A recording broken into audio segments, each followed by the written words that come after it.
Hello, thanks for joining me today. Thanks for looking in. So, weirdflation. Maybe someone else has thought of that word as well, but I've never seen it anywhere, so I'm going to do a weirdflation video. Might even do a series, we'll see how it goes.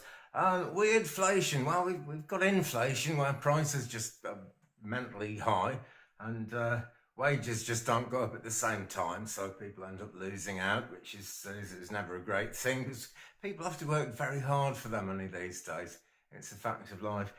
And then there's shrinkflation, where you just don't get as much of something, but it costs more, you know. To begin with, actually, I didn't mind that too much because it meant you could, like, for example, I noticed it first around the time of the 2008 credit crunch that sort of blew the world apart. My children were quite small then, and I used to buy sort of chocolate bars and things for them. And the chocolate bars would be a bit smaller for the same amount of money. But I didn't mind that too much because the kids seemed to understand, you know, all their friends were going through the same thing. And they almost expected it to happen. And of course, it meant they were eating less chocolate, less potato chips, crisps as we call them over here. And generally speaking, their teeth were getting better, so that was no bad thing at all. I didn't really mind that. Bit naughty, you know, less stuff for the same money, but that was how people were getting through the credit crunch at that time. Well, that's got worse and worse and worse, and you don't need me to tell you, tons of videos about shrinkflation on YouTube because people are outraged by it. It really isn't good. And it's a really slimy thing, I think, that's going on by the people who sell stuff, because what they're really saying is, I shouldn't have to lose any money. I shouldn't have to have any less money just because no one else has got as much money as they used to have. So my business has got to be okay. My business has got to survive. And that's just, excuse me, it's just a rotten way of thinking, to be quite honest. But that's how it goes, and that's the way it's been going. Weirdflation, though, and I think I'm going to do a little series on this because it's a big subject. But just for this one today, I'm going to mention this.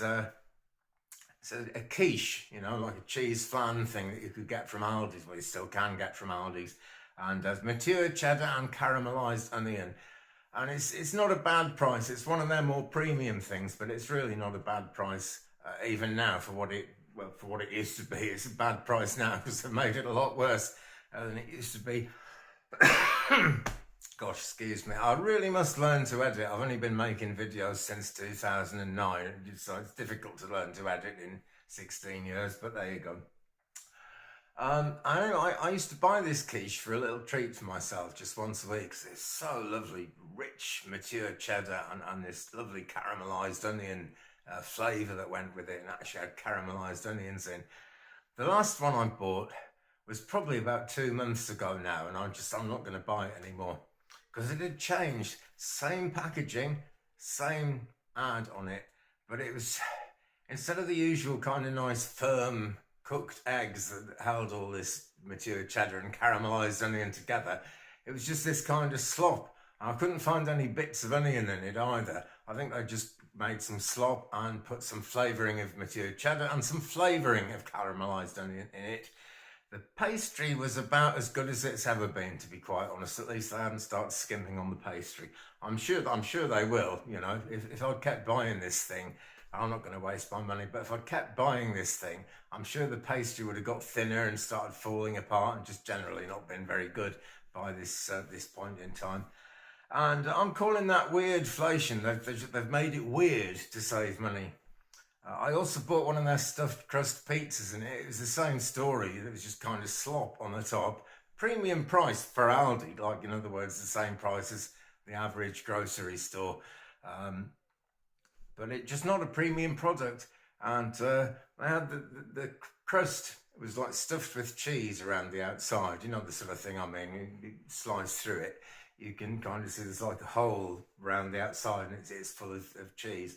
And quite suddenly, this hole one day was full of some kind of weird slop, and I pinched a little bit out of mine, and it's just like flour and water or something. Didn't even taste of cheese. How weird is that? How strange is that? And what is the blinking point? What do these people think they're achieving? by doing that. I mean, okay, they're making more money than they would otherwise, but they're going to drive themselves out of business, you know? I mean, in a lot of ways, I love Aldi's, and I used to love Lidl as well. There isn't one round here anymore, but a lot of their stuff was really good. And they've just realised, hey, we could screw a bit more money out of people. So we have Weirdflation, and there is my take on Weirdflation, which I may or may not have invented. I don't know, but maybe you heard it first here. Let me know in the comments if you have. Okay, so I'll wrap that up here, friends. Actually, I'm not going to ask you to subscribe. It'd be nice if you dropped a thumbs up on it if you've enjoyed this video and if you agree with me. Nice to hear your comments as well, but I'm not trying to grow this into a super channel. I started this channel in 2009. It's not going to take off. Fair enough. This is how it is with entertainment. Sometimes you capture people's hearts, quite a lot of people's hearts actually. There's a good 2,000 people who occasionally watch my video and 50 or 60 who seem to watch everything. That's a wonderful thing, and it's a privilege, but I'm not expecting 1 million subs. I don't need to make a lot of money out of this. I really don't. So don't worry, if you don't subscribe and you've watched this video all the way through to the end, the YouTube algorithm will put my next video in your news feed, because that's how YouTube operates. Greed, greed, greed. Just like the rest of the world. That's the way it's going. I'm trying not to be greedy, and if you're watching this and you've watched all the way to the end, I guess you're trying not to be greedy either. And we should stick together, just kind of generally try and decrease the amount of greed there is in the world. That's my mission. That's today's video, and I'll see you again in another one very soon. Thanks for watching. Peace and love.